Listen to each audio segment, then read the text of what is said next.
Bigfoot, its name, the common vernacular Bigfoot, comes from the large tracks that it left. Early miners and explorers would find these large tracks in the dirt. And oh, Bigfoot. Very original. Kind of like the guy from Texas is named Tex. It's very funny how that happens.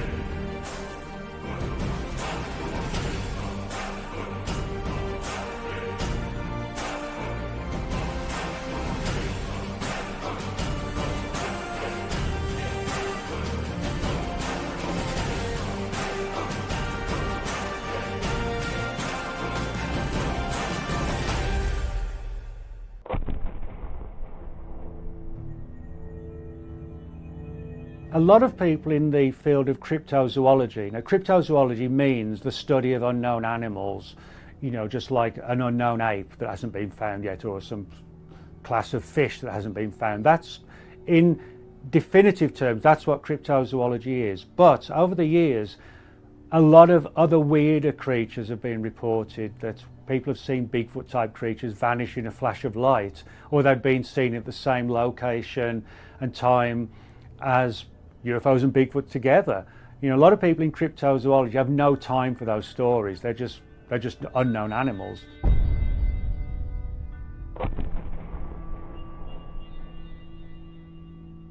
I've been interested in Bigfoot and related subjects since I was a little kid. In fact, when I went to college, I majored in psychology and anthropology specifically so I could pursue the Bigfoot angle. My mom, when she went to school, she studied anthropology, so she was a big anthropology buff. And being in the woods, 8 or 9, 10 years old, talking to my mom, all the other kind of stuff. Oh yeah, she was always a proponent of Bigfoot. My mom's a big believer in Bigfoot. So it's one of the few things I can talk about my mom with, is like, hey, Bigfoot. So growing up, was always out in the woods camping. While a lot of friends were out surfing and going to the beach, my family, we were always out in the woods. I love it all. I'm always in search of Bigfoot. So being born and raised in Washington State, one of the biggest hot spots in the whole world is Mount Adams area. Gosh, I've listened to so many podcasts too, geeking out on that kind of stuff.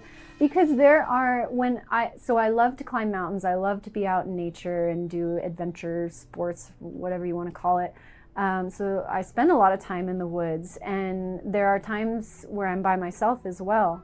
And you feel, when you go in different places in the woods, you feel different energies as you're going through. Sometimes the hair will stand up on the back of your neck. Other times you'll feel like total euphoria, and yet you can't see anything around you. And you're like, you can't help but wonder, like, what is going on? There's clearly something going on here, but I can't see it. The first book I even remember having as a kid was like a comic book on UFO stories and monsters and that sort of thing. And that piqued my interest. And then one day In Search Of came off on TV with Leonard Nimoy.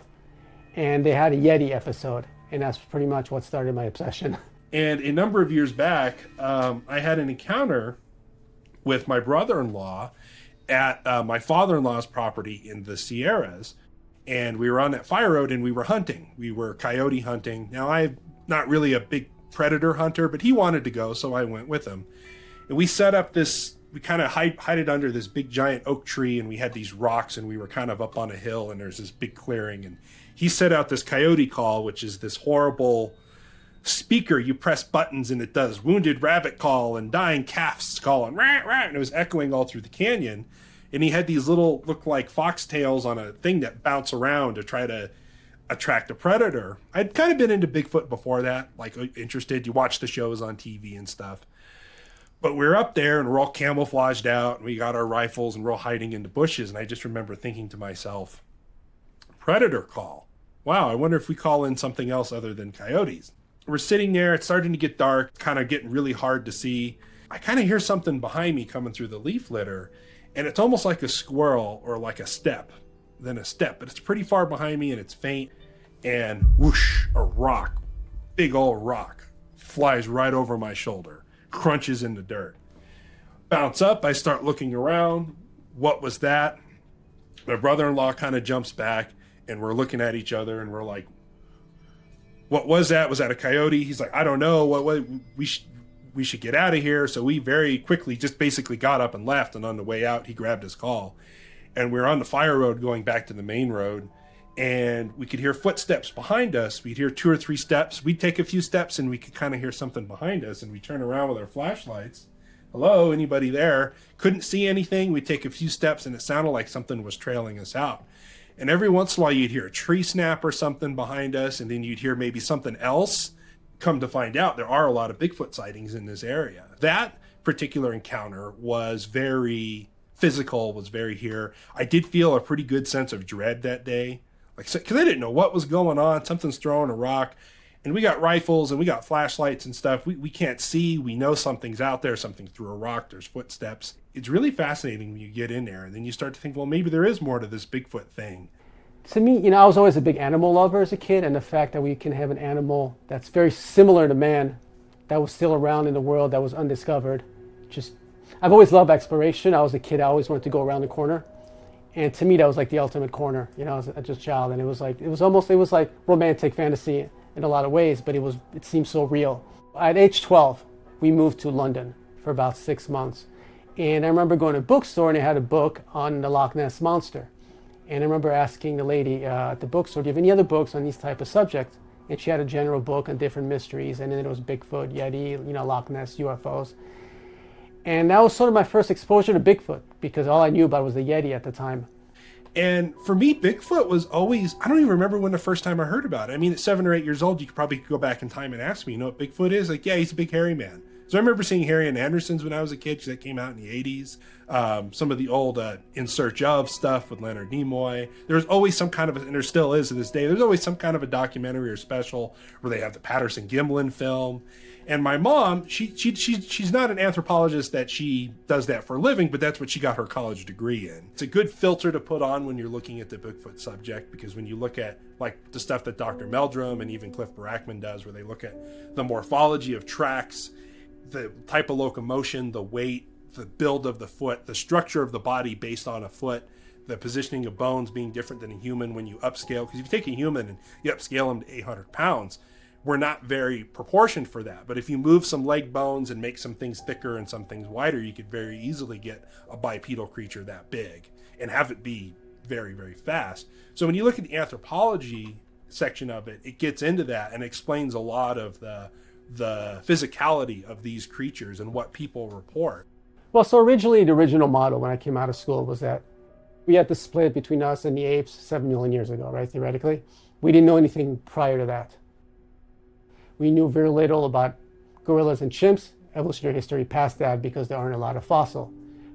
The biggest ape we had was Gigantopithecus, extinct about 300,000 years ago. But all we had was teeth and a little bit of a jawbone. So we knew very little. On the human side, we went straight from Australopithecus down to Homo habilis to Homo erectus, and eventually gave way to Neanderthals and Homo sapiens. And those are the only two that were known to live side by side. In the last 10 years, that's changed dramatically.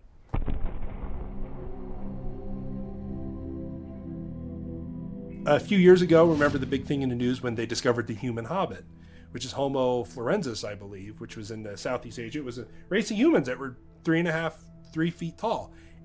Very close to anatomically modern humans, lived at the same time as a lot of humans did.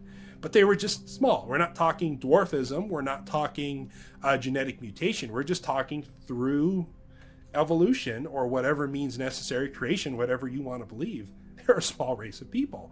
And it was last year they came across the Denovisians or whatever it was, I believe, in Europe, where there were some other offshoot. They weren't humans, they weren't Neanderthals, they were something else, and they were built quite robust. And you look at Homo heidelbergensis, they were built, with their leg muscles, and they can tell it's amazing what they can tell from bone, from ligament attachment and muscle attachment to how strong and bulky. And some of the recreations of some of the early humans, these were big, tough people,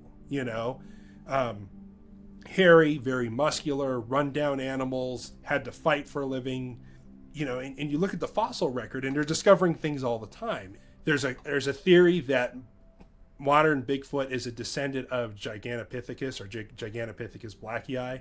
They've really only found some jaw fragments and some teeth from it, but they've kind of extrapolated. And there's some debate in the zoological world if they were upright or if they were more like a big walking gorilla or if they were more like a Sasquatch. But from what they can extrapolate, that might be very close to what a Bigfoot would really look like. 7, 8, 9, 10 feet tall, 1,000-pound, giant orangutan-looking ape, which some people describe. We discovered some apes prior to our theoretical split with the chimps about 8 to 9 million years ago that might have been geared towards becoming bipedal. And since then, we've discovered a plethora of human species, hominids, in Africa, in Europe that lived side by side with Homo sapiens, Neanderthal, Denisovans. We had Homo floresiensis in Asia that was alive 40,000 years ago. In Africa, there's Homo naledi, which was alive 200,000 years ago. And they had really small brains like Australopithecus. They're very, very primitive, but completely bipedal. So the model where certain primitive traits were wiped out through evolution doesn't exist anymore. Now we know it's possible to have something like Bigfoot. Whether any of those became Bigfoot or cousins to Bigfoot, we don't know, right? Genetics, they'll tell that story down the line. But the possibilities now are a lot more open than they were, at least when I was in school. I always, like I was saying with UFO stuff, always had an interest in the paranormal. And when you look at Bigfoot, you're like, you want something to be there, and you start looking at the evidence, and you're like, there is something there. And then you start experiencing it, and you're like, I don't believe, I know there's something there. I absolutely 100% believe Bigfoot exists. I think we have enough evidence out there to suggest that that species is real, 100%. So the way I work personally is I have maybe around 20 to 40 areas worldwide, 20 good ones in the United States that I have my eye on. And that's based on not just sightings report, but historical sightings reports that date back, hundreds of years, but also the location. Does it make sense biologically? Is there a water source nearby? Is there enough places to stay hidden? Is the population low enough that it's going to stay undiscovered? And then you sort of, if you can, head out to those spots. But most of them are pretty remote, and they're hard to get to, and you got to be able to have the money and the time. Some Bigfoot researchers don't like the term Bigfoot. I kind of get it. Bigfoot Chronicles doesn't sound as great as Sasquatch Chronicles. Some researchers and some have written whole blogs and whole books and whole sections saying that they don't really like the name Bigfoot. Well, my specialty is a lot from a global perspective, because I believe that it's a species that exists worldwide, at least where it's possible. Because you got to understand, everybody thinks of Bigfoot as the Pacific Northwest and California. The South, especially all through East Texas, they have a huge, huge population of people that have experienced Sasquatches. East Texas is very famous, the land of LBL, the Florida skunk ape. Have you ever heard the expression, the boogeyman will get you, or the boogers? Well, down in the South, their term for Bigfoots are wood boogers. Watch out for the boogers. The boogers will get you, the wood boogers. You hear something snapping out in the woods. You hear something tromping around out there, something peeking in your tent. It's a wood booger. What it is a southern variety of Sasquatch. And as we encroach more and more into the woods and get out there more, and I think as their population actually grows, we're getting more and more encounters. Some are friendly, some are benign, some are not so nice. And because they're a creature that has wants and needs and their own feelings and their own mindset, and they're going to do what they want to do. Why did the bear cross the road? Because it wanted to. So originally apes or hominids, everything came from Africa, right? So it moved through Europe. So ground zero for something like Bigfoot, for the common ancestor for Bigfoot, would be Eurasia for me, because we have all these fossils from anywhere from 300,000 years ago to 2 million years ago of a plethora of species that theoretically could have evolved into Bigfoot from Eurasia. And if you look at a map and you look at where all the fossils have been found, and then you look at another map where today there's sightings of Bigfoot type creatures, they're pretty much on top of one another. So for example, in the Caucasus Mountains, you have the Almasty. So then you travel further east into Siberia, where it's called the Chuchunao, which is another Bigfoot type, which is incidentally right in front of where we once had the Beringia land bridge, which a lot of the peoples that first populated North America came through the Beringia land bridge. Probably not all of them, But if you have another bipedal species, it would have came through that land bridge. So theoretically, the Chuchunawa, for example, could be very closely related to Bigfoot. And of course, if you follow the mountain range into Tibet, Nepal, and Bhutan, you have the Yeti. Across the way, the Pamir Mountains into China, they call it the Yeren. And to me, I really believe it's the same species, that obviously there's going to be some regional differences, evolutionary differences through time, or some very minor differences, like if you look at all humans across the world, we have some differences, right? Genetic differences, this could be the same case. So I believe there's really a pathway out of Africa, through Eurasia, through the mountain ranges in Central Asia, and up into North America, and probably down the coast into South America. I think that's an interesting thing. This one piece will make 52 layers. Watch on mobile devices or the big screen. All for free. No subscription required. Here's the thing too, when you start going over to Europe and Russia and Siberia, it was taken a lot more seriously by European anthropologists, so they've done a little more studies. And they've found the same evidence that we have, the footprints, that has some hair samples, the same, and it matches perfectly to what we have here in North America. So I think, again, it's the matching quality from different time periods, from different people, unrelated countries, different languages, and all that, I found, to me, is the most compelling. But yeah, when you look at all across the United States and you look at what people are experiencing in like Maine and the Northeast, and compare that to the South, compare that to the West Coast, and compare that to the Pacific Northwest, to Canada, there's a lot of similarities, but there are differences from what they're describing. There are differences in temperament of the animals. In the Pacific Northwest and in Canada, people, 8, 9, 10 foot tall Sasquatch. In the South, people, they're about 7.5 foot tall, 8 foot tall at the most. One of the things in biology research is Bergman's rule. The farther north you go, the bigger animals tend to be. Bears and mountain lions tend to be bigger when you go north. Not always. There are some animals that get smaller, but even a coyote in the desert could weigh 10 pounds. It's going to be 40 pounds up in the north or in higher areas. They got to be a bigger, robust species. Every Native American tribe in North America has a story about the giant, hairy, smelly giants in the woods, A lot of them pretty violent. And then I found that there was a painting from Mongolia from the 1800s that looks exactly like a Bigfoot, including the big breast associated, with the Patterson film. And also it showed a picture of somebody getting the arms torn off. And we're talking about two separate cultures, obviously, that didn't have a whole lot in common, but are depicting the exact same mythology, if you want to call it mythology, And in North America, there's maybe 500 names for Bigfoot. Every tribe has their stories, and early settlers, I know, have their stories. Even the Vikings supposedly, encountered the big, hairy, smelly guys up in northern Canada, wherever else they landed. I think it's kind of in our modern day hubris to think that we know everything and we're great now, and people 200 years ago were stupid or something. It's like, no, they really weren't. They're just as, they didn't consider, people 200 years ago didn't consider themselves old-fashioned. They considered themselves modern. They considered themselves educated. And in fact, not being as plugged in, they were probably way more aware of their surroundings and what were going on than we are today, by far, with all our digital distractions in our modern life.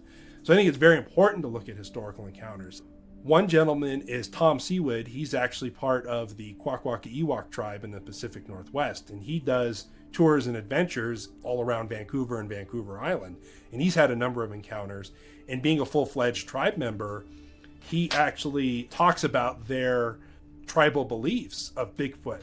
For them, they have the Zunaqua, which is the wild woman of the woods. It's this big, hairy woman with a wicker basket.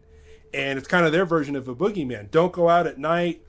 Listen to your parents. Don't go out and smoke cigarettes. Don't go out and steal food. Don't go out past 10. The Zunaqua will get you. And it's way, way back in their tradition. It was this big, hairy woman who would scoop bad children up, put her in the basket on her back, take them out and eat them. And that was part of their tradition, kind of their boogeyman. And for as much as it was kind of their, to keep kids at night, don't scare them, there was also a real tradition. And the Kwakwaka'Ewak tribe, each family has, some people have a thunderbird, some people have a cougar, some people have a bear, some people have a beaver, part of their creation story. And they're actual families that have a Sasquatch as their animal. And to them, they have them on their totem poles. It's just, there are no spirit animals and there are no flesh and blood animals. For a lot of them, it's one and the same.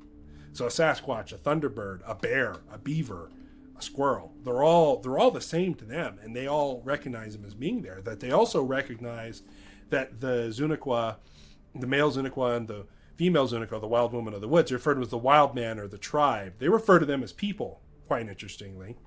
And if you go 1,500 miles to the south, they have the famous hairy man cave paintings, which date back 700 or 800 or 1,000 years ago. This cave where they have deer, they have elk, they have bears, and then they have these big, hulking, very creepy looking, large, which cave paintings of what appear to be a Sasquatch. And it definitely looks like a Bigfoot. You see a big dad one, you see a mom one, and you see a baby one. And you say, well, what's the story behind the hairy man?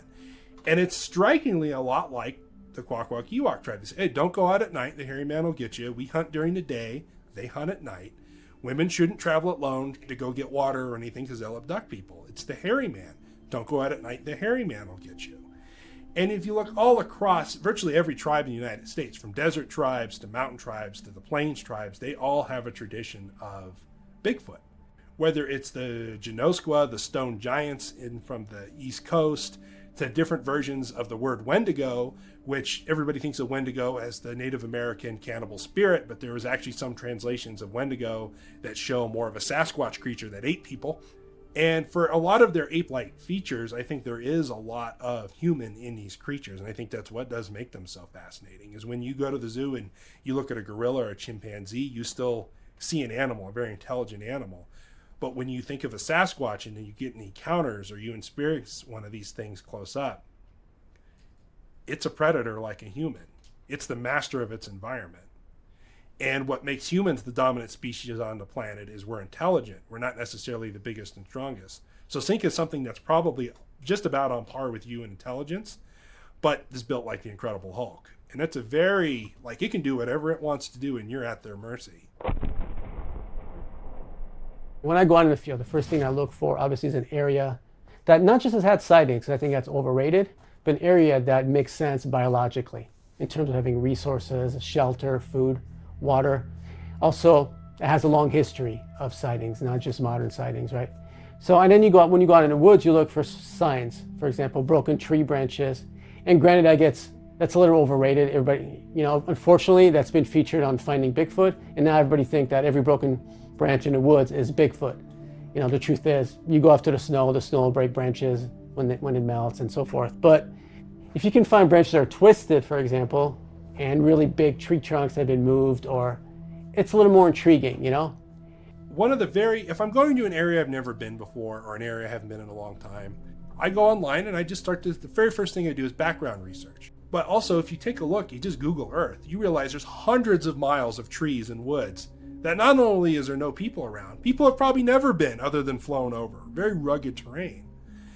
And there's lots of hiding places, even, a quarter mile off of a road, and you're in some really deep, steep country that no one's going to, no one's back there, lots of places to hide. So I start by looking at historical encounters. Where have people seen before? What trailheads and what areas? Then I look at maps, start saying what are some areas, where's water.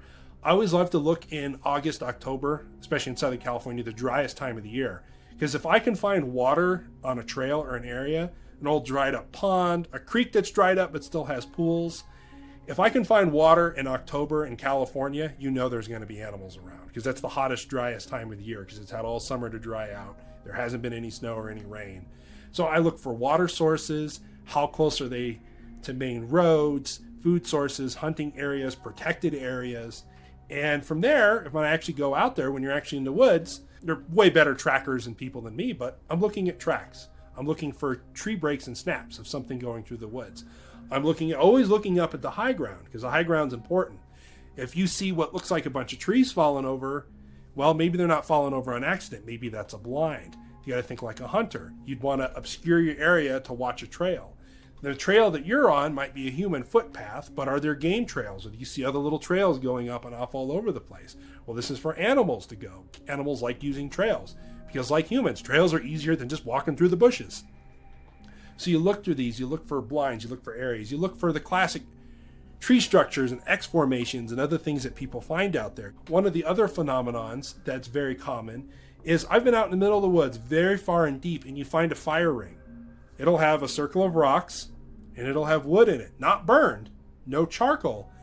Or you'll find like an old cooler or like a coat, and you'll find a fire ring like someone was camping out here. But no one's used the fire. You can tell no one drove or camped over here, and no human's going to log this out there, and weird stuff. And it's almost like a creature or something is emulating what humans are doing. Or it almost seems like a trap sometimes, where you're like, wow, this is a very weird fire pit. There's no fire in the fire pit, but it has logs in it and it's in a circle. There's some human items and debris out here. And then you look up a hill and there's some things that maybe look like a blind or some big hiding trees or some rocks. And you're like, this might be an ambush spot. Or it could be campers, or it could be somebody on the run. Any creature with a lot of intelligence, all the great ape species do it, humans do it, you get bored.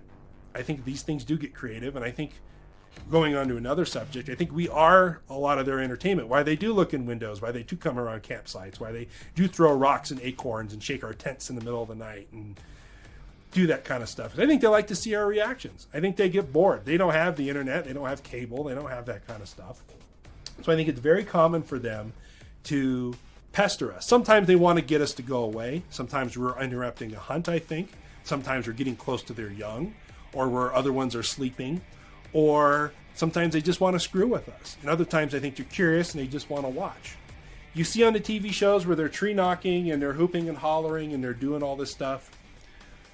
If you want to do it that way, that's fine. I think that's a great way to drive every creature in the woods away from you.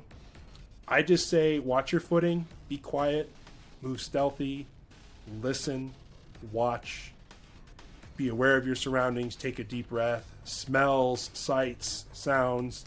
Watch your footprints. Watch animal footprints. Are you seeing bear track? Are you seeing coyote prints? What kind of poop you seeing out there? Coyote poop. What are they eating? Are there a lot of berries in there? Now it sounds funny, but it gives you an idea. Hey, we're finding all this scat and it's got a lot of berries in it. Well, it's October. Okay, well, berry season just came through. We're finding a lot of fur. Well, it must be hunting season. You know. Am I hearing a lot of squirrels? Am I hearing a lot of birds? Am I hearing insects and crickets and rabbits and lizards running on rocks? Or is it dead, eerily quiet? And I've experienced that in the woods where nothing, not a bird, not a squirrel, not a lizard. The mosquitoes seem to have gone away. And it is the weirdest feeling. Something is big out there. The king has come home. Everybody be quiet. So these are things that you have to look out for when you're in the woods. And the rest you just kind of got to learn. But the next step is a lot more interesting to me. It's something that's called a ground nest. Now, people have reported, I've never found one, but people have reported seeing kind of like a ground nest like gorillas make. Gorillas sleep in nests. So if you can find these odd features, in the landscape, like a nest that seems to be out of place a little bit, it's a good sign. Next, you look for step 2, which is tracks. And obviously you have to know the difference between bear tracks and Bigfoot tracks, which isn't always easy. I'm sure I've been fooled. I'd like to not think I don't get fooled, but we all do. Sometimes it can be pretty similar. And then, obviously, then you start listening for sounds, weird sounds, like some kind of howling so ultimately all that's crap because it's useless, right? You just tell a story. And a lot of people are satisfied with that. It annoys me. I think we need a lot better evidence than that. Otherwise it's pointless. Ultimately, you want hair samples, blood sample. That's the only thing that's really going to lead to the next step. The chances of, you kill 1 million animals in a bunch of different locations, less than 0.00001% is going to become a fossil. It is incredibly hard. It's got to be the right amount of air getting to it and not getting to it, the right amount of ground, compression, preservation for bone to turn into stone, which is fossilization. It's almost like forming a diamond. It has to be a very specific set of circumstances to form a fossil. And there are, how many billions of tons of earth are out there that are unturned over that we don't know about that could still have fossils. So our fossil record it's so incomplete we don't even know how incomplete it is. And from what they're doing from genetic studies from humans that came out a few years ago, where they're finding that anatomically modern humans, people today, have Neanderthal DNA in them. It used to be that we thought there was this race of pre-people, this race. There was, Homo erectus, Homo habilis, Homo heidelbergensis, Homo florensis, Neanderthals, Cro-Magnons, Homo sapiens, Homo sapiens, you know, we were all these different races. Well, what they're finding is they interbred a lot and crossed over. And you think of tribes of people taking over another tribes of people. The world was very sparsely populated, so you had to procreate how you saw fit, how to raise with your kid. If you were a modern human and there was a Neanderthal woman around and she was good at hunting, you were gonna take her as your wife. It was, you know, it was the option, and vice versa. So there was a lot. They're starting to discover that, which is very fascinating. There was a lot more interbreeding and crossing over, and it's painting a very different picture than even what you would think about 10 years ago.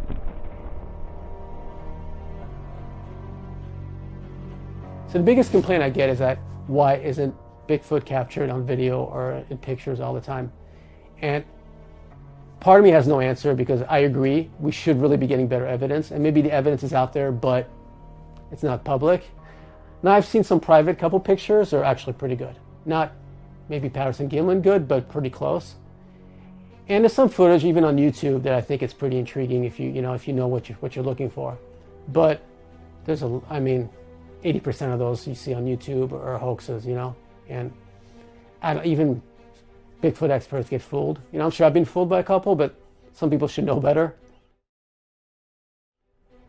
I think a lot of people go to the wrong place. They kind of go out in the field after there's been a sighting, and you're where Bigfoot was. You're not where he's going to be or where he is. You know, you're talking about a intelligent biological species.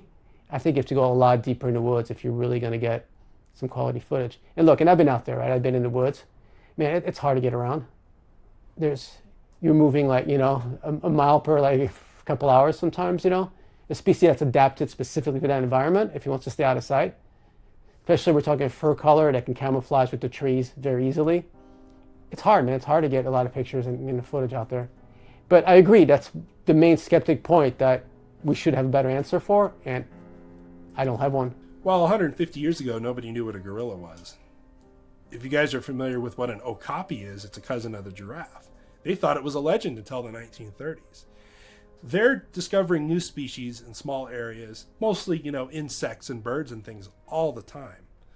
But when you have a species that's intelligent enough to actively try to prevent itself from being discovered, you go to different parts of the country. You go to Oregon, Washington State, go back in the hills there. You go to these small towns. You talk to them about Bigfoot, they don't even blink an eye. It's like, yeah, do you have bears around here? Yeah, we have bears. Do you have Bigfoot? Yeah, we have Bigfoots. What? You know, it's like not a big deal. To these rural people, to these people that live out there, we're the idiots for not believing. It was out of North Bend, Washington, up in the backwoods, Mount Garfield. There was a night and I was sitting by the fire, and it was a full moon, classic story. And this crazy noise, like I still to this day can't repeat it. I try to be like, oh, you know, it's not like a howl, but it was, whatever it was, I'd never heard it before. I went online and tried to Google all these different animal sounds and what animals are capable of. Couldn't find anything even remotely close. But that night when I was sitting by the fire and that sound was coming through, it sounded like something was walking through, and it was very alarmed that we were there. And it was letting us know, like, hey, I'm here, I'm coming through, like, and the hair stood up on the back of my neck, so I knew that it was to alarm me, and because it felt alarmed. The noise went on for, maybe 5 minutes, however long it took for it to pass by. And then it took like a solid 30 minutes sitting by the fire, just frozen, being like, all right, what am I going to do if something goes down here, you know? To be honest, the most interesting case that I know of is not even in North America. It's in Kenya. And this is something that very few people have ever heard about because it's always been written in French and never translated in English. There's an anthropologist in the 1980s that was doing her work in Kenya. Her name was Eberhard Rummergär. So she was very famous at the time. I mean, her books were used in universities and the whole deal. And she started hearing about these Bigfoot type creatures, for lack of a better word, in the forest in Kenya, which no one had ever heard about before. Except they're a little more gracile, a little more human looking, but still very primitive, covered in hair. So she got interested as an anthropologist, even though it sounded kind of crazy. And so she started following up on it, and she found tales that they had artifacts. They were using bows and arrows, which is not something that you see typically with Bigfoots in North America or Yetis in Nepal, for example. But then she found a pair of arrow that was left in the ground by what she called X. She didn't come up with a better name. She called it species X. And if you look at the arrow, it's a very primitive. It's like Stone Age technology. It doesn't match any of the other arrows in any of the tribes in Africa. And to me, I always found fascinating that you have something Bigfoot-like in Africa where we originated and apes originated, but it had the same qualities of Bigfoot in terms of doesn't have a language. It's covered in hair. It's primitive. It seems to have more of a culture. That's what started my idea that we can kind of trace back Bigfoot from North America through Asia all the way back to Africa. And there's a link. What's most compelling to me is the links. You start making links that make sense, and you start thinking in terms of a real biological species. I think if you want two really good pieces, the best evidence that actual scientists, actual biologists, actual people have broken down and can prove through frame rates, through size comparisons, locomotions, combined with eyewitness reports. One is the Patterson-Gimlin film, the one that was filmed in Bluff Creek in 1967. That has been dissected a million ways. Dr. Jeff Meldrum. There's a lot of independents that have done their breakdowns of it. And from the proportions, it can't be a man in a suit because the legs are too long, the arms are too long, and if you did an arm extension to make an arm longer, the elbow would stay in the same place. Things that don't add up with that film. Not to mention the historical of that area, there being a lot of Bigfoot encounters, the way the thing moves, the muscle tone. I think it's because the Patterson-Gimlin film is so clear, especially now it's been cleaned up. I saw a second generation copy, and it's, I'm not going to go 100% in with it, but it's pretty impressive. You can literally see the muscles, contracting and moving. So no one has been able to debunk it. I mean, there's been 7 guys that claim to be in a suit, but none of them have proven that they were in a suit, and that's like literally 7 people, so they couldn't all have been in the suit. It's an impressive, piece of footage. I've never met Patterson. I've met Gimlin a couple times, and he's a really affable guy, and it's hard to see him lying about it. I think that if it was a hoax, he wasn't in on it. Now, Patterson's a little more complicated character, and the one thing that maybe could point towards a hoax is the fact that he had a drawing prior to having the footage that looks a whole lot like what the footage looks like. But then again, he knew what Bigfoot was supposed to look like. He's been collecting evidence for years, no one's ever disproven the film. No one's proven it 100%, but no one's disproven the film, and that's pretty impressive considering we get a lot of crappy fake footage all the time. So the Patterson-Gimlin film, if you want to know what a West Coast Bigfoot looks like, a female, as a matter of fact. The other one that I've met and talked to several times, he's a great researcher, is Ron Moorhead and his Sierra Sounds. In the 70s, in a hunting camp deep in the Sierras, he recorded and he had interactions with 4 or 5 of his hunting buddies. Now, it's like you got to take horses and pack in 2 or 3 days to go to this hunting camp in the middle of nowhere, which his camp was surrounded by these creatures, these hairy bipedal creatures. Not only were they whooping and hollering and making a lot of strange noises, but they were actually talking to each other, and you could hear this garbled language. Some people call it samurai chatter because it's this very weird, it almost sounds like a foreign language.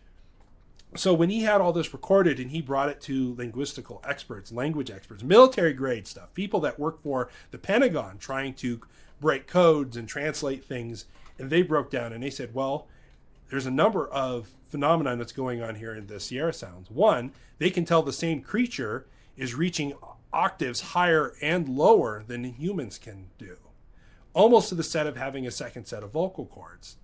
And a lot of people with the classic Sasquatch calls that you hear, it starts off really low and then goes into a high-pitched scream, way beyond any human or animal can do. But the other thing they encountered with the Sierra Sounds is not only were there frequency and optical phenomenon that couldn't be human or any known animal, but they also found markers of language, the same phrases and words, if you will, being repeated over and over again, having 2 or 3 or more creatures talking back and forth, saying their equation of a sentence or phrases being responded by more sentences and phrases, different than this one, different than that, and it had all the markers of language. Now, we don't know what they're saying, but it had all the markers of language as human language as we know it. Also, if you look at the Paul Freeman video, that's a pretty good one.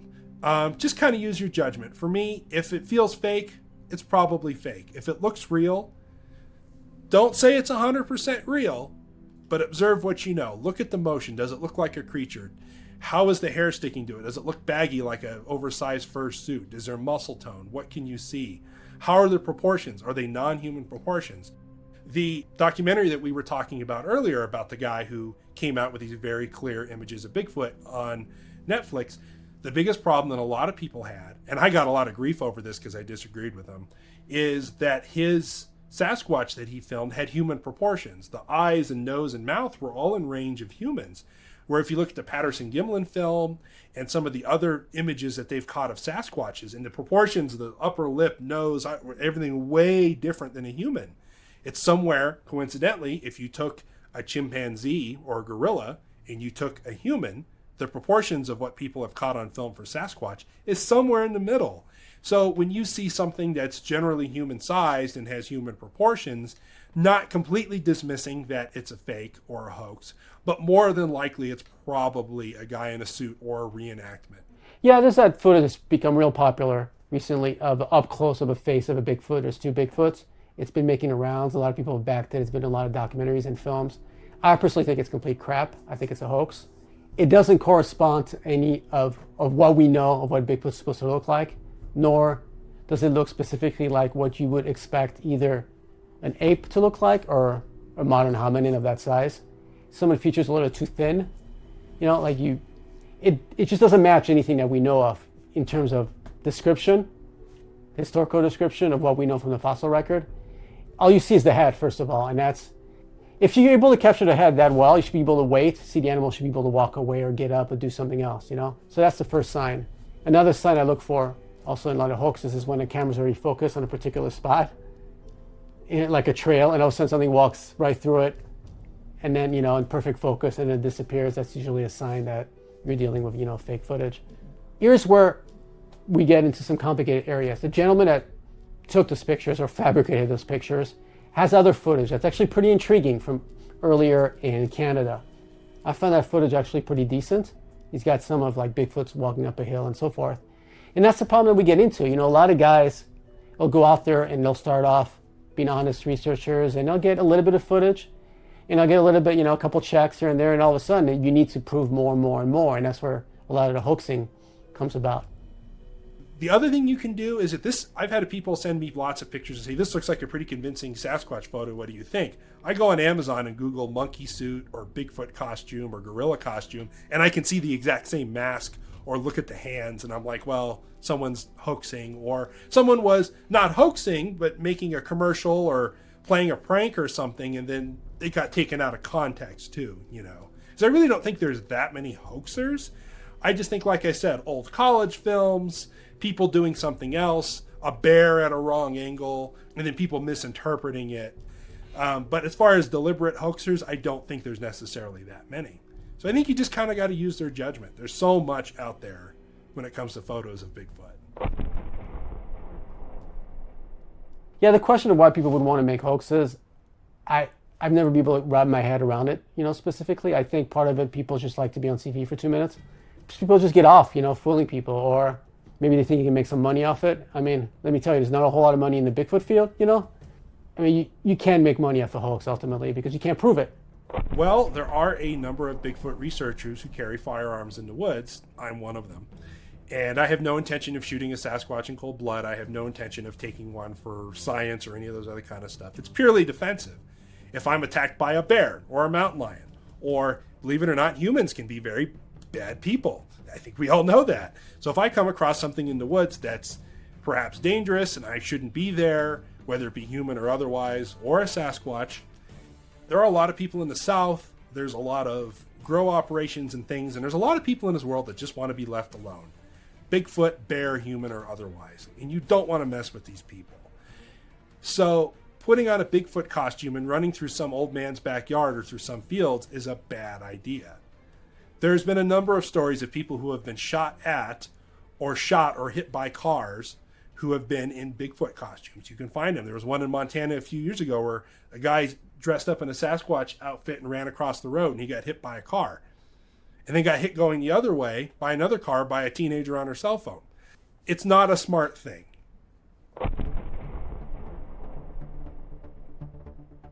So there's one called a cripple foot, which I believe was in Washington. And the gentleman that I talked about is Dr. Meldrum from, I think, Idaho. And furthermore, there's also dermal ridges that have been found on some of his prints. So I found that pretty compelling because it's pretty hard to make dermal ridges if you're going to fake it. Also, the flexibility in the foot, that's hard to reproduce, if you're going to do a hoax. And a lot of those are pretty flexible. And which is an interesting point because flexibility in the foot is actually a primitive adaptation. As you can see that when the chimp wraps his foot around a tree, for example. And in fact, a small percentage of humans today have a flexible midfoot as a vestigial trait from prior hominids. So when you see something in the field like a footprint that makes sense in terms of what we know about anatomy, our evolutionary history, or ape, physiology, you take those a little more seriously.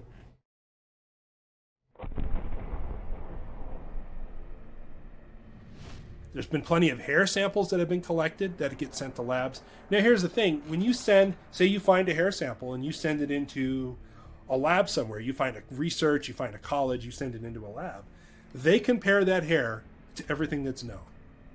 And they compare it to a region. There's no use for them comparing a hair sample that you found in Big Bear, California to a Bengal tiger, because as far as we know, there are no Bengal tigers in Big Bear. Could be a drug dealer with one, but anyway, so they're not going to look for a Bengal tiger. What is in Big Bear? Well, bears, mountain lions, deer, raccoons, squirrels, other forest creatures. And when they analyze that hair and they realize it comes up with none of that, then they also look at, is it synthetic? Is it polypropylene? Is it a cheap wig costume type hair? Is it a human hair? And then from there, if you pay enough money and you wait enough time and you send it to enough labs, you can determine, is it a Bengal tiger hair? Is it a grizzly bear hair? And there's not supposed to be any grizzly bears here, where there's some in the region of the United States, but not necessarily here in Big Bear. Interestingly enough, there was grizzly bears once upon a time in Big Bear. That's how Big Bear got its name, because they had really big bears. You can look at hair samples, and you can look at DNA samples, where they find hair samples, or they find blood, they find things, and they find this hair sample, or they find DNA, and the DNA samples that come up, they say, well, they're half human and half something else. So we don't know what it is, so it's not Bigfoot. Well, if they had a Bigfoot sample, they would know it was Bigfoot, but they don't have a... Once again, it's a comparative thing. You can't definitively say something if you've never seen it before. If you look at, like I said, photo evidence and video evidence and audio evidence, those are if you want good physical stuff. You have to look deep. You got to go through... they have to cut the chaff from the wheat, is kind of the expression. You got to cut through a lot of BS to get to it. But there's some good stuff on the internet. There's some really good researchers.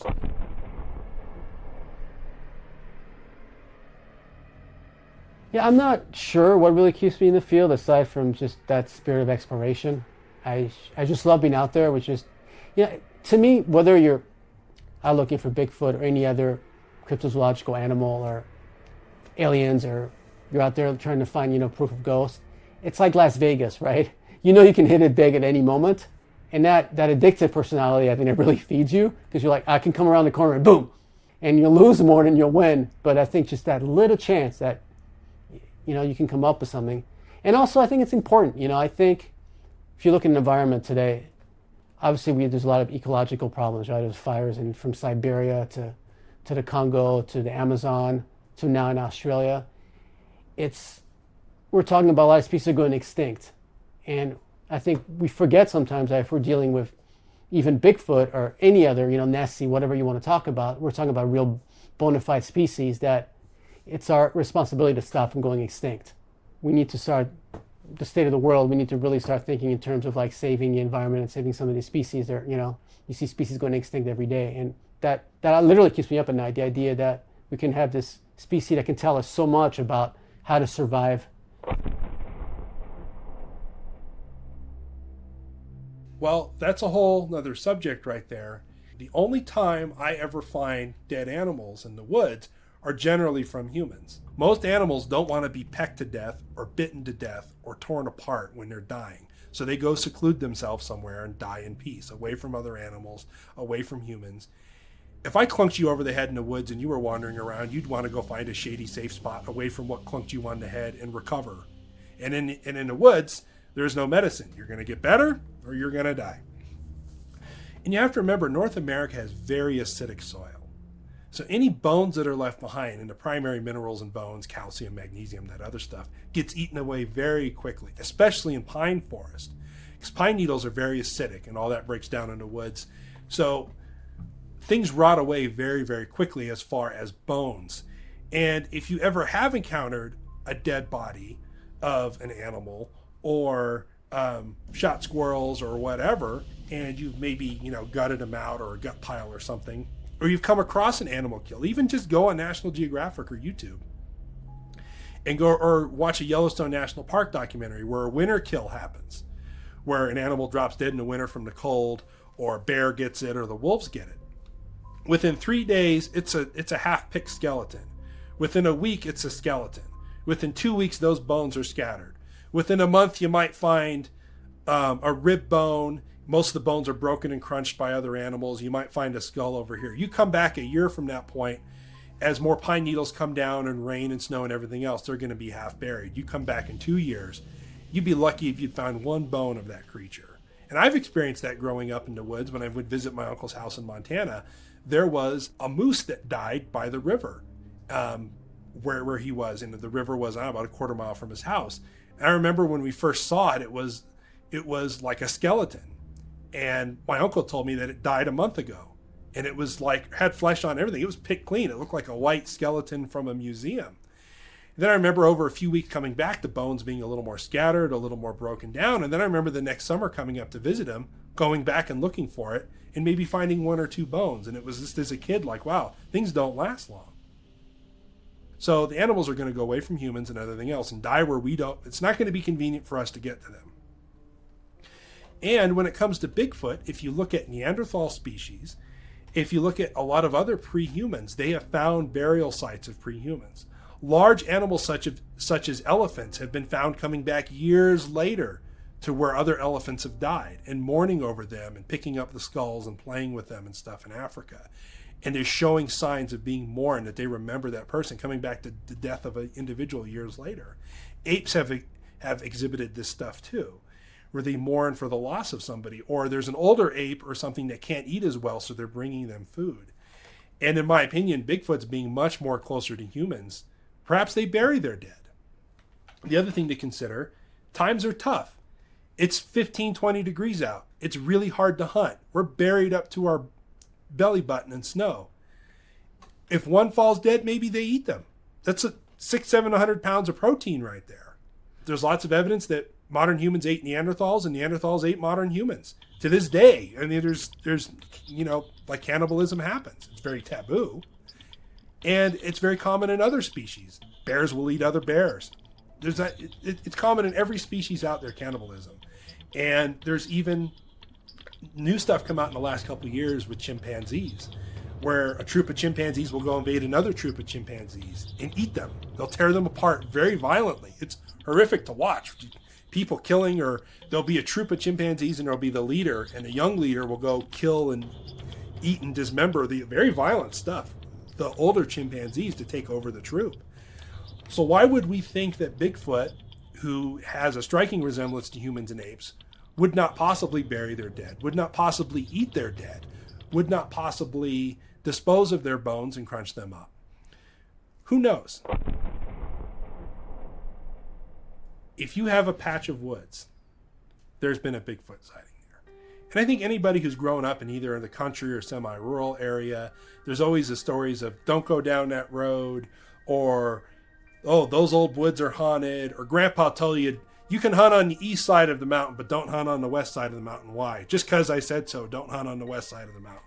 And you start looking at these historical encounters, the boogeyman reports, or the beast of this, or the monster of that, and you start looking at maps. Devil's Canyon, 8 Canyons, Devil's Slide, Devil's Playpen, Demon Ridge. Wow, why do they have such dark, grim names? Death Valley, Death this, Death that. And you're like, well, how come it wasn't Sunshine Ridge? Or, Flower Meadow? No, it was called Death Canyon for a reason. You start looking at it, and you start looking at these things, and it's like virtually anywhere there is a substantial patch of woods. My rule is, if you see deer and you see water, it could possibly support a Bigfoot. Yeah, I think there's a plethora of species that have been, discovered throughout the years, from new monkey species to, obviously, there's tons of ocean species get discovered every year. Some big mammals were discovered in Vietnam in the 90s. And, I think that gives me a lot of hope. In the Amazon, well, I figure there's a species discovered every week, technically, a new species. Now, a lot of them are small, granted, There's no difference to me between discovering a new biological species of any kind and Bigfoot, because we're still dealing with, kind of same modality. I mean, we've explored what's percentage of the world? Not as high as people think. A lot of these areas have been mapped from the air, but no one's been on the ground. There's a lot of open areas up there, especially if people don't realize it's not like we don't know more about the wilderness today. Most people moving into cities, are moving away from living out in the woods or in the jungle. It's very interesting. Up until very recently, we thought chimpanzees were mostly fruit eaters, and they found that they actually eat way more meat than we thought. Now, the vast majority of the diet still is fruit, but they also live in a very tropical climate where there is a lot of fruit and there is a lot of vegetable and plant matter.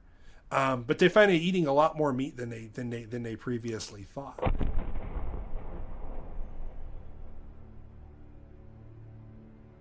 There's not much in terms of having a DNA evidence. There's been some blood samples, but again, you can only correlate it to Bigfoot because it was allegedly left by Bigfoot, but you weren't there when it happened, right?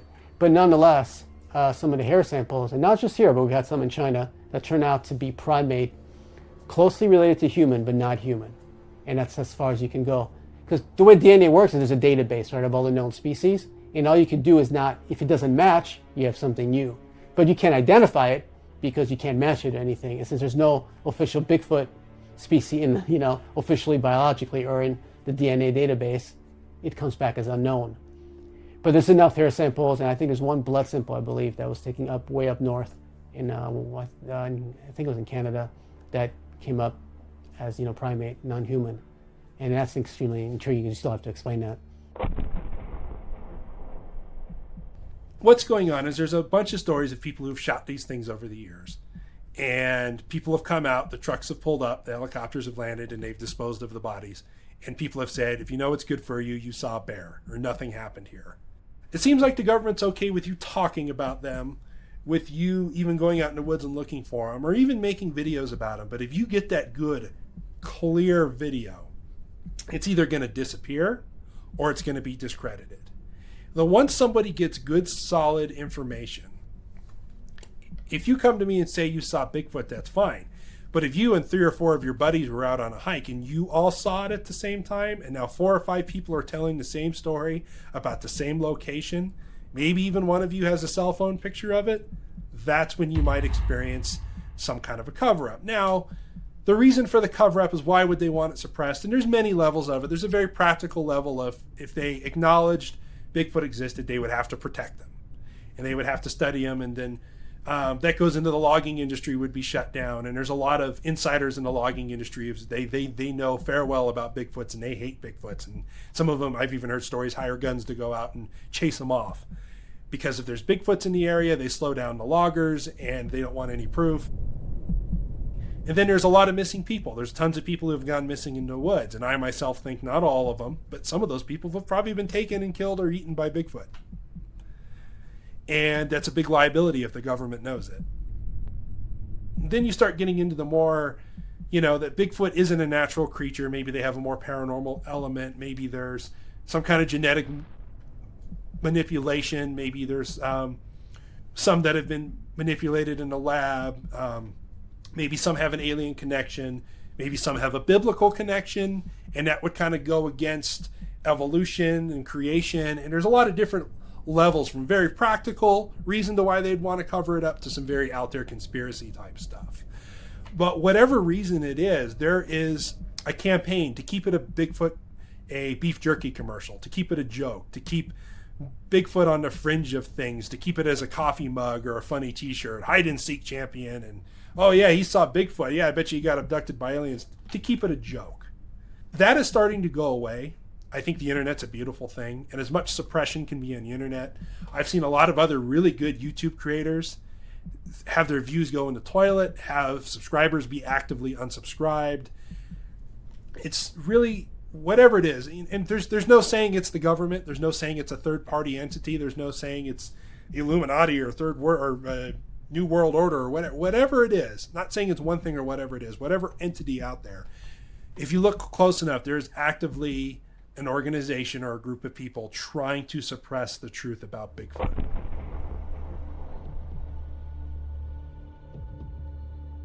I think if whoever is covering up was going to disclose Bigfoot, I said this before, the easiest way they could do it, if you think they're going to have a press conference where they're going to have a slideshow and someone's going to, the director of the National Park Service or whatever is going to come out and say, or the Department of Interior, whoever that is, tie a big press conference, hey, we know Bigfoot exists and this is what we know. That's never going to happen. What they would probably do was stop enforcing it. Stop covering it up. Just stop. And let footage come out. Let somebody shoot one. Let somebody hit one with a truck and bring it in. And then start from there. And that's kind of, I think, how disclosure, they always say in the UFO world, disclosure. We want disclosure. And I always think, do you know how the government works? They're not going to have that press conference and say, and bring a little green man out on the stage and say that we know all that. They're not going to do that. Like I said, the best thing they could do is stop classifying and stop covering it up and let new information come out. A lot of people talk about disclosure, but they're waiting on this, almost like on this messiah to give you disclosure, and that's not going to happen, obviously. Every year it's like, this is going to be the year. I think we should be focusing a lot more on being proactive and hitting those areas that a lot of people want to go into. Instead of reacting, be proactive, which is, in a sense, the same way we do Bigfoot research, right? Try to be proactive, go and get the evidence and found, Bigfoot ourselves. And I think whatever strange, phenomena or modalities you're dealing with, I think that should be the approach.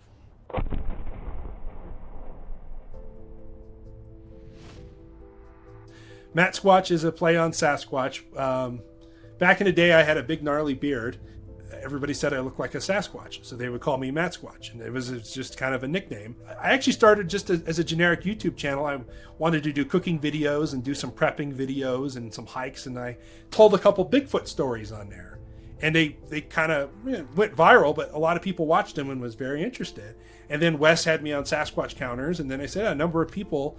And then I just started talking about Bigfoot videos and kind of just did it for fun. And then my own research, even before all this and stuff, I was looking at I had notes, I still have the notes in my phone of, hey, the Pacific Northwest, these type of Bigfoots look a lot like this.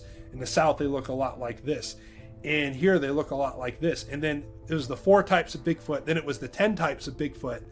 And then that went popular. And then I started showing my research and things and ideas. And it just kind of took off from there. Everything from hardcore science videos to some more lighthearted stuff to more paranormal based and conspiracy type stuff. Whatever you want to know about Bigfoot, I've probably talked about it. And I'm on a hiatus right now, but I am going to pick it up soon and continue to talk about more. There's field research videos where I'm out in the woods looking at stuff.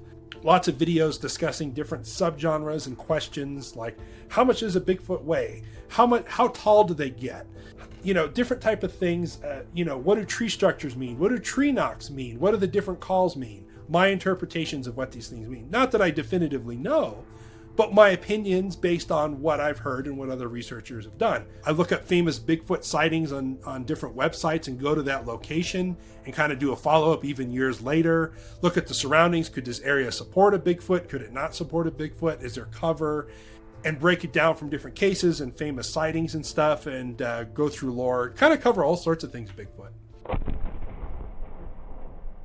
There are a lot of very good people, a lot of normal people that on the weekends, instead of, going to play basketball or whatever they do, they go out in the woods and they look for Bigfoot. A lot of them have very good evidence. Like any field, there's good and bad. People get very protective of their information. People get very protective of their evidence. But there's a lot of good people, a lot of normal people who have experienced something extraordinary and they just want answers. And they're not in it for the gratification. They're not in it for the notoriety. They're not in it to prove. They're not in it to shoot one and bring one in and be, I shot Bigfoot, look at me. They just want answers. And that's kind of the core where I was at with it too, is they really want answers. And there's a lot of really good people. People have to stop thinking that we should be doing this for free in the field and not because, I want to drive a nice car or I want to go out and, and with the ladies or whatever, but it's expensive, man. It takes a lot, and I spend most of my time here frustrated in my apartment because I can't get out there. So I think we need to really start thinking in terms of having a professional teams that are well funded by people that are capable. I think that's the only way we're going to find anything, So for me personally, that's what I'm focused on right now. What astounded me a couple years back when I went to a Bigfoot conference, the International Bigfoot Conference, listening to the guest speakers, approaching the experts, talking to the people who had their books and getting all the different things, it's just the people in the audience. I remember sitting next to this one older gentleman, shirt tucked in, big mustache. He looked like an old cowboy, and he owned a ranch in Washington State. He was like, yeah, I was kind of hoping to talk to Professor Meldrum about these footprints. And he had a binder in his lap. And I'm like, what kind of footprints? Well, I've seen them a few times off my porch, and you can always dismiss somebody in a sighting. He opens his book, and he's got perfect Sasquatch footprints left in the snow, hundreds of yards of tracks, strides way bigger than any of us could do, big giant footprints all in the snow. Then he's got pictures of them in the springtime in the mud. He's got pictures of fur. He's got tree breaks and snaps and things, weird structures like 10 feet up in the air. He's had stuff swiped off his porch, all that kind of stuff. And he's got this big binder full of all these pictures and evidence. And I'm like, these are gold. What are you want to share these? And he's like, oh, no, not interested. These are just for me. And I just wanted to talk to Meldrum privately about it. And he shared them with me. How many people have stuff like that they don't want the attention. They don't want people on their property. They don't want finding Bigfoot on their front door. They don't want it. They just want their own private answers that have this kind of evidence. So there's great evidence out there. You just need to look. When people say I love it when you get, it's always somebody who's typically college educated too, who considers themselves fancy. Like people in my family have PhDs, or they're medical doctors, or my aunt is a wildlife researcher, and she studies bears and wolverines and stuff like that, and they track them and collar them. And having a conversation with her about Bigfoot, she's like, well, there's no evidence for Bigfoot. And I go, BS. What do you want? Do you want to see video?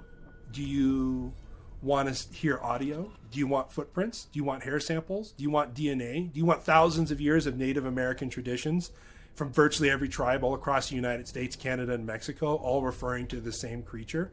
Do you want thousands of modern day reports from every walk of life? You want physical evidence? The evidence is there. It's just up to you to believe. And you reach a certain point where you say there is no evidence, and you look at all the evidence that I described. And then you listen to all the eyewitness reports. And then you look at the really credible eyewitness reports from firefighters, military cops, people who are supposed to be trusted. Then you look at historical encounters. And how much evidence do I have to present to you before I'm not the ridiculous one and you are? If I've shown you everything you've asked for and you're still not convinced, then the only thing that's going to convince you is Bigfoot in person. And I cannot provide that to you. I can't go to a museum and point at a stuffed one. I can't go to a zoo, which I think would be sad, and point at one in a cage. And good luck trying to keep him in there. So.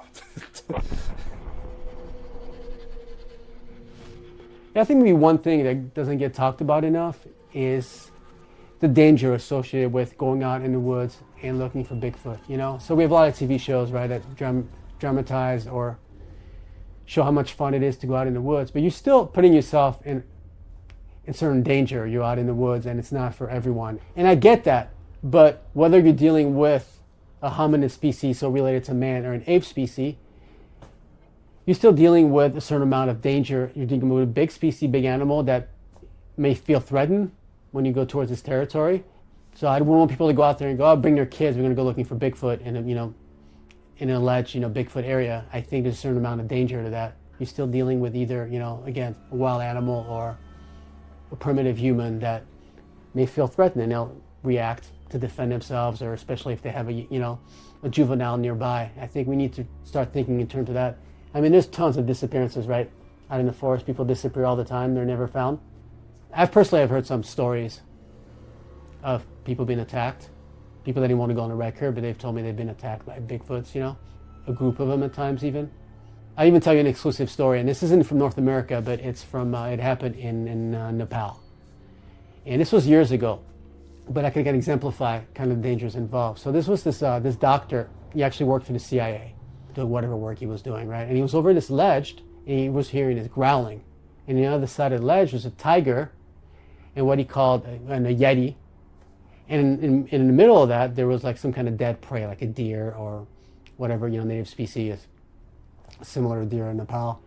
And apparently the tiger and the yeti were fighting for who's going to get to eat, tonight.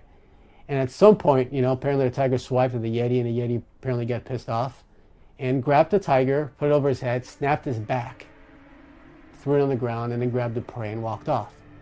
Now, I got this second, kind of second generation story, so I can't prove it, but this was private. I don't see, reason why someone would lie. And I've heard similar stories like that. So you're still dealing with something that's very big, very strong, and a certain amount of danger, associated with going out there. The thing I always tell, and I end all my videos, I always say, stay safe in the woods. There's virtually nothing in this world that is harmless. What makes you think that a 7, 8, 9, 10 foot tall creature is harmless? Now, they aren't godless, bloodthirsty killing machines. You have to think of them as like a bear, or like a gorilla, or like a mountain lion, or if there was an uncontacted tribe of people. Like, there's still parts of the globe where there are uncontacted tribes. You know how they meet outsiders? With arrows and spears. It's a passion, but it's a passion where I think you also need time away. Because I do know sometimes nightmare stories of people who it becomes an obsession to the point where it actually affects their lives and marriages and things, because that obsession quite literally takes over. And I can see how easily that can happen. But for me, I have to have time to see what's going on with the sucker. If you're out in Bigfoot area, and besides, if you take bear spray with you, which is really hopped up pepper spray, if you take a buddy with you, if you take a GPS locator, if you take a map with you and extra water and a first aid kit, if you take a big hunting knife, if you take a machete, you take that bear spray, pepper spray, if you can, take a gun. If you don't like guns, I get it. Take bear spray with you. What have you lost? Nothing. You're prepared against bears and mountain lions and everything else out there. But preparing yourself, you have never lost anything. You've only ever gained for it. So stay safe in the woods. Be aware that there's more in the woods than trees and squirrels. Not everything is in your friend. When you're out in nature, you're in nature's element. You are not in charge. This isn't your house. You're out in nature. And bad things can happen to people. So just be safe out in the woods. And that's my big advice. You don't know what these creatures could do.